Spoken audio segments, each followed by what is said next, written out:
Gentleman from Texas, Mr. Paul. I thank you, Mr. Chairman. The Federal Reserve Transparency Act, which has passed the House already, is something that the Federal Reserve obviously has been opposed to. And one of the reasons they are opposed to it, as I understand it, is it would politicize the monetary policy, which is not what the bill actually does. But the other reason they give is that if Congress had any subtle influence, they would inflate more than the Federal Reserve might want to. But it's sort of ironic. The Federal Reserve kept interest rates too low too long, and the consensus now in the financial community is that is true.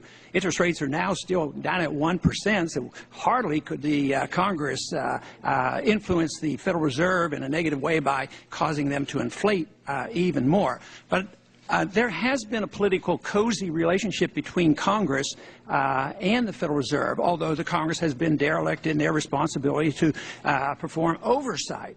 But when it comes to debt, the Fed is there. They can monetize the debt and keep interest rates low. The Congress can keep spending and get reelected. They don't have to raise taxes, so the Fed can act as a taxing authority. You print the money, dilute the value of the money. Prices go up.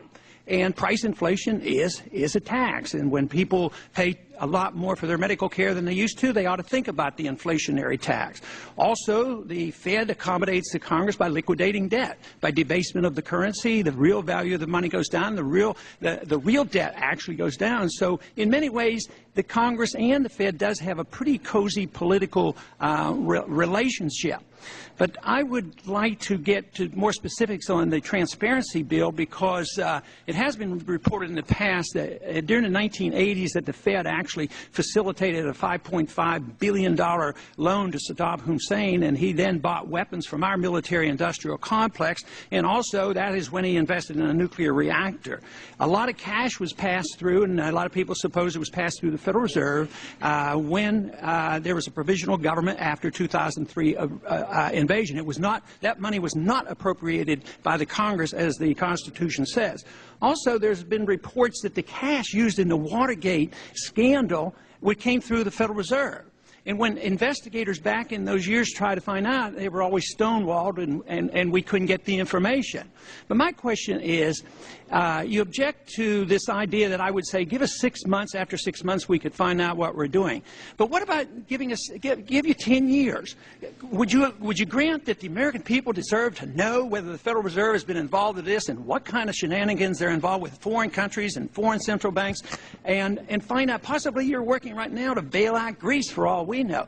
But would you grant that after 10 or 15 years, the American people deserve to know? It seems like if the Fed was not involved with this, at all, it would be to your advantage to say, no, we don't do stuff like that. But why couldn't we open the books up 10 years back and find out the truth of these matters? Well, Congressman, these specific allegations you've made, I think, are absolutely bizarre, and I have absolutely no knowledge of anything remotely like what you just described. As far as the 10 years, after 5 years, we produce complete transcripts of every word said in the FOMC meeting, and so you have every word in front of you. But can we get the results of every agreement, every loan made to Yes, made, every single thing to foreign governments? Yes, sir. Well, I'll tell you what, there's been a lot of information. When this came out in the early years, they did have an effort, and the Federal Reserve never participated in this. And it's easily covered up. But I think eventually, though, because this system is not viable, and that it is this cozy relationship, that we will get to the point where something will have to be done about this financial system. So as long as we continue this cover-up, and quite frankly, I do not believe that the real effort to facilitate some of these things that have been done in the past would become available to us, because it is in the interest of the Federal Reserve to make sure that the people don't know. And right now, today, is it quite possible that, have you talked with any international groups about us participating in a bailout of Greece? I have not. But the Federal Reserve, under the law, are capable of doing this. Isn't it correct that the Fed can buy debt of other nations under the Monetary Control Act of 1980? Is that not permissible? Yes, that's true, but we have no plans whatsoever to be involved in any foreign bailouts or anything of that sort.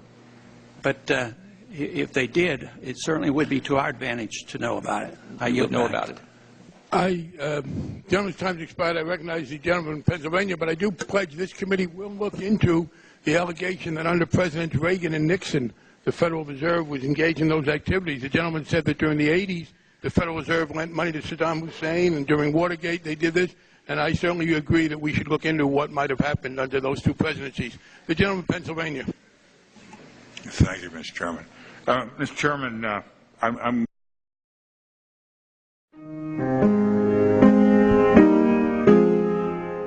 It's not about justice, it's not about agenda, it's not about mobilizing people, it's about dialing for corporate dollars.